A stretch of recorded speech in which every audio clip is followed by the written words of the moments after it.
রাঙ্গুনিয়ার ভিতরে এ ধরনের সুন্দর পার্ক আসলেই অবিশ্বাস্য। তো অবিশ্বাস হলেও সত্য এটা।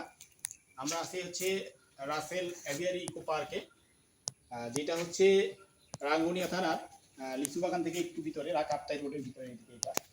তো আপনারা দেখতে পাচ্ছেন যে এটা ইকো পার্কের ভিতরে কত সুন্দর করে একটা জায়গা দেওয়া হয়েছে, এটা সাজানো হয়েছে। এখানে বসার মতো সুন্দর করে চেয়ার বানানো হয়েছে এবং উপরে ছাদটাও সুন্দর করে দেওয়া আছে, আপনি দেখতে পাচ্ছেন। আর এরকম হচ্ছে প্রাকৃতিক পরিবেশটা আসলে সব জায়গায় আপনি গেলে পাবেন না, মানে একেবারে এটা প্রকৃতির মাঝে, মানে জঙ্গলের ভিতরে এই ধরনের করে সুন্দর করে সাজানো। প্রত্যেকটা অংশে আপনারা সৌন্দর্য ফুটে উঠছে এটাতে।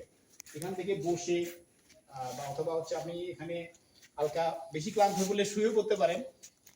আর বিশেষ করে ফ্যামিলি নিয়ে এখানে ঘুরতে আসার মতো একটা চমৎকার একটা জায়গা। এখান থেকে প্রকৃতির একটা সান্নিধ্য আপনি আসবেন এবং প্রকৃতির সাথে আপনার যে মিল বন্ধনটা এখান থেকেই গড়ে উঠবে। তো প্রকৃতি এবং আপনি পুরোপুরি মিলে যেতে পারবেন। তো অবশ্যই আসবেন এই সকল জায়গাগুলোতে। তো আপনাদের সুস্বাস্থ্য কামনায় ধন্যবাদ।